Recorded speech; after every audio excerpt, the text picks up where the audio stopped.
¿Alguna vez sentiste que una grabación vieja podría esconder algo más que simples recuerdos? Que un noticiero antiguo podía transmitir no solo noticias, sino también un susurro inquietante desde otro mundo.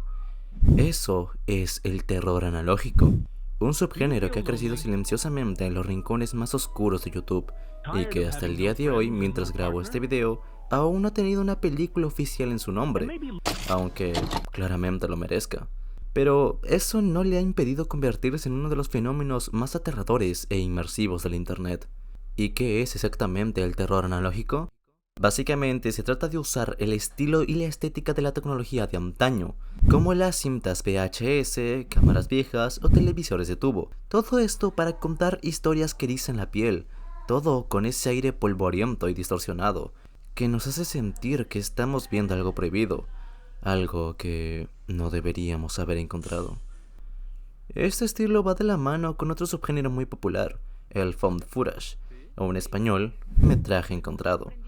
Aquí se intenta simular grabaciones caseras, documentales falsos o programas, haciéndonos partícipes de lo que ocurre, como si estuviéramos allí, justo al lado de los protagonistas, sin filtros ni explicaciones, solo el miedo, crudo y directo.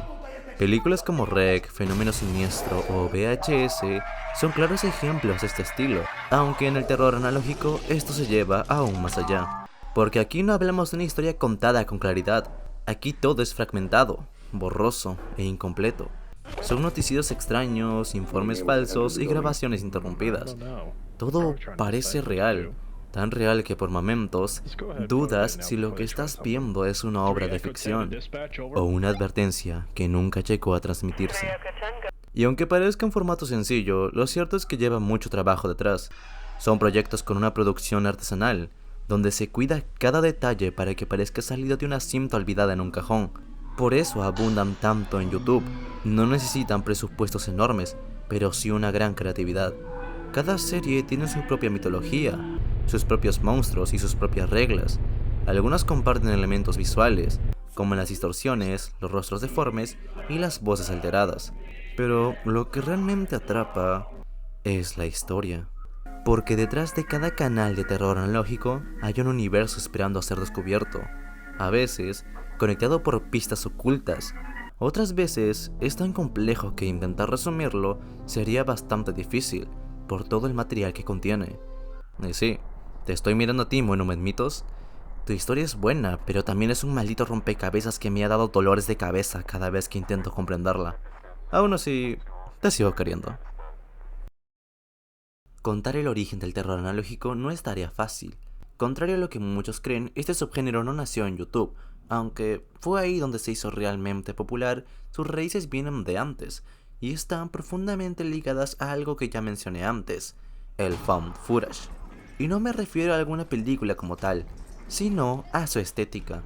Esa forma de contar historias a través de grabaciones caseras, cámaras temblorosas, ángulos mal encuadrados, ruido en la imagen, cortes bruscos y sonidos que parecen venir de otro lugar. Todo eso genera una atmósfera cruda y real, como si estuviéramos viendo algo que nunca debimos encontrar. El terror analógico tomó ese lenguaje visual y lo transformó. En lugar de mostrarnos una historia completa, nos da fragmentos. Reportes distorsionados, transmisiones interrumpidas o cintas dañadas. Son pedazos sueltos de un rompecabezas que no sabemos si queremos armar. Y ahí es donde entra la nostalgia, porque todo está envuelto en tecnología antigua. Grabaciones en VHS, televisores viejos, interfaces obsoletas y sonidos de estática. Lo que alguna vez fue cotidiano ahora se vuelve inquietante. Un noticiero viejo, una alerta pública con errores, una cinta educativa que de pronto muestra algo que no debería estar ahí. El terror no viene de un monstruo que aparece en pantalla, sino de la duda constante. ¿Qué estoy viendo? ¿Es real? ¿Por qué se siente tan mal? Y todo esto fue posible gracias a Internet. Plataformas como YouTube dieron espacio a creadores independientes para experimentar, para construir historias fragmentadas que juegan con la realidad y que con pocos recursos logran generar una sensación intensa de incomodidad. Así comenzó a formarse el terror analógico, no como un subgénero pensado desde lo comercial, sino como una forma de arte nacida del reciclaje de lo antiguo y del miedo a lo que se esconde dentro de lo familiar. Como ya mencioné antes, el terror analógico no entrega sus historias en bandeja de plata. No hay una voz en off que te diga qué está pasando, ni personajes que expliquen todo paso a paso. Al contrario, se nos dan fragmentos, pistas sueltas, clips sin contexto, y somos nosotros quienes debemos armar el rompecabezas. Y esa es precisamente una de las mayores fortalezas del género. Nos obliga a analizar y volver a ver cada video con una lupa para entender qué está ocurriendo realmente. No es un terror que te grita en la cara, es uno que susurra, que se esconde en los detalles, y solo se revela si prestas verdadera atención. A veces, entender una historia completa requiere unir piezas que están esparcidas entre varios videos. Algunas están ocultas a propósito, otras simplemente no están en orden, y ahí es donde entra lo interesante. Tú decides cómo interpretar lo que ves, tú eliges el orden, tú construyes el significado, y eso puede llevar a conclusiones muy distintas entre los espectadores. Esa libertad narrativa ha hecho que los videos explicando series de terror analógico se vuelvan tan populares. Yo mismo lo admito, caí en ese agujero alguna vez, y terminé maratoneando análisis, teorías y breakdowns de lore y todo lo que pudiera encontrar, porque el misterio te atrapa, y te obliga a seguir mirando. Con el tiempo, ciertos elementos clave se han vuelto característicos del género, y esto se volvió aún más evidente cuando surgieron series virales como las cintas de FNAF, el catálogo Mandela o los backrooms. Ahí es donde podemos empezar a ver fórmulas más marcadas. Estos elementos comenzaron a repetirse tanto que algunas personas empezaron a decir que el terror analógico ya no es original, que todas las series son copias de las más conocidas. Y sinceramente, eso me parece una crítica un tanto vacía. En un mundo donde prácticamente se ha hecho de todo, la verdadera creatividad no está en inventar desde cero, sino en tomar lo que ya existe y moldearlo hasta que tenga tu propio estilo. Es como reciclar el miedo, como ya dije antes. Agarrar lo que ya asustó antes y retorcerlo hasta hacerlo tuyo. Esto solamente en caso de las series que son buenas. Las que son malas y simplemente ponen todo ahí como una combinación rara, no merecen siquiera ser mencionadas. Otro recurso recurrente son las grabaciones en la vida real. Aunque esto pueda parecer una limitación porque no siempre puedes mostrar cosas demasiado exageradas, en realidad puede volverse una ventaja muy poderosa. Cuando se usa bien, este recurso crea una atmósfera muy inmersiva, te mete en la escena, te hace sentir que eso podría pasar en tu casa, en tu barrio, o justo afuera de tu ventana. Un gran ejemplo es esa escalofriante escena de Gemini Home Entertainment, donde se escucha a un hombre gritando a lo lejos. Si no conoces el contexto, podrías pensar que simplemente está pidiendo ayuda. ¿Está herido? ¿Estará loco? ¿Deberías acercarte? Pero una vez conoces el lore de la serie, entiendes que si lo escuchas, debes huir inmediatamente. Y ahí está la magia. No es lo que ves, es lo que sabes, lo que interpretas y lo que se oculta detrás. Eso es el terror analógico, una experiencia en la que tú también eres parte de la historia, aunque no sepas si quieres serlo o no. Cuando se habla de la primera serie que dio origen al terror analógico como tal, hay un nombre que inevitablemente aparece: Local 58.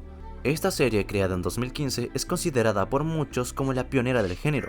Tenía incluso su propia página web y presentaba un enfoque que ya jugaba con el terror a través de lo cotidiano y lo distorsionado. Sin embargo, hay un detalle importante, y es que esta serie no fue subida a YouTube sino hasta 2017. Y es ahí donde entra en escena otra serie fundamental, una que muchos consideran como la verdadera primera serie de terror analógico en YouTube: CHSS.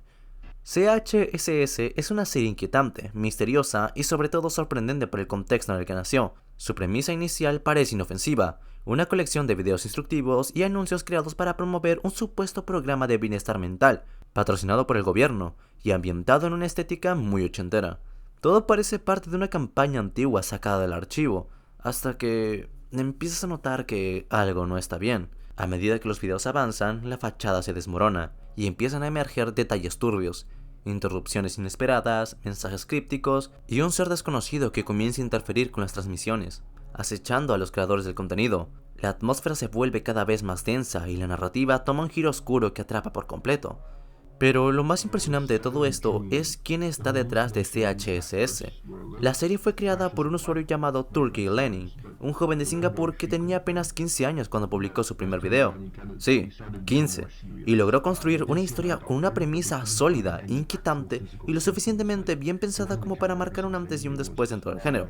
Aunque hoy en día su estilo puede parecer más simple comparado con las producciones actuales, en su momento CHSS fue un verdadero referente. Junto al Local 58 sentaron las bases de lo que hoy conocemos como terror analógico. Inspiró a toda una ola de creadores que vieron en estas series la posibilidad de contar historias de terror desde un enfoque completamente distinto. Uno que juega con lo retro, lo gubernamental, lo oculto y sobre todo lo que nunca se explica de todo. Si te interesa conocer más a fondo su historia, te recomiendo ver el análisis de Hiroshi, que desmenuza cada elemento con lujo de detalle. Pero por ahora, quédate con esto. Sin CHSS o Local 58, probablemente muchas de las series que hoy consideramos icónicas del terror analógico simplemente no existirían. Lo que realmente hace que una serie de terror se destaque, en mi opinión, no son solo los efectos visuales, ni los elementos impactantes, sino principalmente la historia. Cuando una narrativa está bien construida y los elementos importantes se posicionan de manera inteligente a lo largo de la trama, no solo mantiene tu atención, sino que te envuelve completamente en su atmósfera, atrapándote de una manera que parece imposible de escapar. La historia se convierte en el motor que mueve todo, haciendo que cada pequeña pista, cada momento inquietante y cada giro en la trama tenga un peso real. Un claro ejemplo de esto es The Walden Files. Si bien la serie cae en algunas de las convenciones del género, como el uso de las caras deformes, lo cierto es que maneja el ritmo narrativo de una manera excepcional. La historia detrás del restaurante ficticio Bounce Burger y el misterio que envuelve a su creador es lo que realmente le da cuerpo y sustancia a la serie. La gran pregunta de ¿qué le ocurrió al creador del restaurante? ¿Por qué todo parece tan extraño? ¿Qué es lo que hizo Jack y qué motivos hay detrás de los anuncios del restaurante que lo retratan casi como una figura heroica? Estas interrogantes planteadas con sutileza y paciencia no solo mantienen el suspenso, sino que te hacen querer saber más. Te empujan a descubrir la verdad detrás de cada imagen distorsionada. Lo que más me gusta de The Walden Files es cómo nos presenta los misterios poco a poco, sin apresurarse, permitiendo que cada revelación se asiente de manera natural. A medida que avanzas en la historia, los personajes se desarrollan y se van desgarrando emocionalmente, y el destino de cada uno se va desenlazando de forma inevitable y aterradora. En particular el personaje principal, que pasa por una serie de pérdidas devastadoras, desde la muerte de su familia hasta la constante presencia de algo oscuro que la persigue, se convierte en un catalizador emocional de la trama. Este enfoque no solo aporta suspenso, sino también una capa de tristeza y desesperanza, que enriquece la atmósfera general de la serie. Por otro lado, en los elementos visuales, CHSS hace un uso brillante de los jumpscares, algo que podría parecer trivial o demasiado explotado en el género del terror, pero aquí se maneja con mucha más sutileza. Los jumpscares en esta serie no son baratos ni predecibles, al contrario, se usan de manera muy efectiva. Muchas series actuales, y especialmente videojuegos como FNAF, abusan de ellos, hasta el punto de que se vuelven demasiado evidentes, y con el tiempo pierden su impacto. Pero en CHSS, cada susto llega en momentos inesperados, cuando menos lo esperas, cuando realmente estás completamente inmerso en la trama. Esta serie no se apura en lanzarlos, sino que espera pacientemente hasta que estés tan absorbido que, en ese preciso instante, te lanza el terror directamente a la cara. Este tipo de jumpscares, cuando está bien hecho, te sobresalta genuinamente, porque no lo viste venir, porque tu mente estaba concentrada en algo completamente diferente. Lo que realmente mata el miedo de los jumpscares es la previsibilidad. La primera vez que juegas un juego como FNAF, los sustos son aterradores, porque no sabes cuándo van a ocurrir, ni cómo, y el miedo a lo inesperado te mantiene alerta. Pero después de haber jugado varias veces, los sustos se hacen predecibles, se sienten mecánicos. Lo mismo ocurre con las películas y series que abusan de ellos. Cuando los usas todo el tiempo ya no tienen el mismo efecto, pero CHSS lo hace de manera perfecta, creando un equilibrio entre la calma y el terror, lo que lo convierte en un ejemplo brillante de cómo el suspenso y la sorpresa pueden ser herramientas mucho más efectivas que la repetición constante de sustos. En resumen, una buena serie de terror no depende únicamente de los efectos visuales, las caras deformes o el uso de los jumpscares. Lo que realmente importa es la historia, el manejo del ritmo narrativo y cómo los elementos de terror se entrelazan con la narrativa de manera que mantengan al espectador en un estado constante de tensión y fascinación. Cuando esos ingredientes se combinan de la forma correcta, como lo hacen The Walden Files y CHSS, te conviertes en un participante activo en la historia, en lugar de solo un espectador, y eso es lo que realmente hace que una serie de terror se convierta en algo memorable. En la actualidad, el terror analógico es mucho más que una serie de videos viejos y grabaciones distorsionadas. Es una forma de experimentar el miedo desde una perspectiva profundamente inmersiva y psicológica. Lo que hace que ese tipo de terror sea tan efectivo es su capacidad para crear una atmósfera única de incomodidad y desasosiego. Los elementos visuales que evocan fallos de transmisión, distorsión de imágenes y glitches, junto con el uso de sonidos disonantes y voces alteradas, permiten que el espectador se sienta como si estuviera viviendo una experiencia real, una pesadilla que surge desde lo cotidiano. Lo que distingue al terror analógico de otros subgéneros de terror es que no se trata de simplemente asustar al espectador con monstruos o sustos predecibles. Este tipo de terror juega con la idea de lo oculto y lo no dicho, de las historias que se presentan a través de fragmentos, pistas dispersas y piezas de información que solo el espectador puede unir. Las series como Local 58, The Walden Files o Gemini Home Entertainment no solo cuentan una historia, sino que invitan a la audiencia a ser parte de esa historia. El misterio y la ambigüedad son los pilares que permiten que el terror analógico se mantenga relevante en la era moderna. Sin embargo, no todo es perfecto. Si bien la comunidad es apasionada, también hay tendencia a la repetición y en algunos casos la sobreexplotación de ciertos recursos como los jumpscares o los efectos de distorsión. Muchas series, aunque genuinamente aterradoras en su concepción inicial, terminan cayendo en una fórmula predecible que pierde su impacto con el tiempo. Además, el hit que muchas series reciben, especialmente aquellas que no siguen el camino tradicional del terror, es un fenómeno lamentable que puede llevar a la desmotivación de los creadores más jóvenes. En última instancia, el terror analógico es un subgénero que ha encontrado una manera única de conectar con la psique colectiva del espectador moderno. Al centrarse en lo oculto, lo invisible y lo incompleto, el terror analógico ofrece algo más que simple susto. Ofrece una experiencia inmersiva que nos hace cuestionar nuestra propia percepción de la realidad. Si bien ha habido momentos de estancamiento y críticas, la evolución del subgénero es inevitable, con nuevas generaciones de creadores y una comunidad dispuesta a experimentar y arriesgar. El terror analógico podría seguir evolucionando y transformando la forma en que entendemos el miedo en el futuro. ¿Quién sabe qué nuevas formas de horror nos aguardan? Solo el tiempo dirá si el terror analógico se transforma en algo aún más profundo y perturbador, o si, como muchos otros géneros antes, se convertirá en un recuerdo inquietante de una época pasada.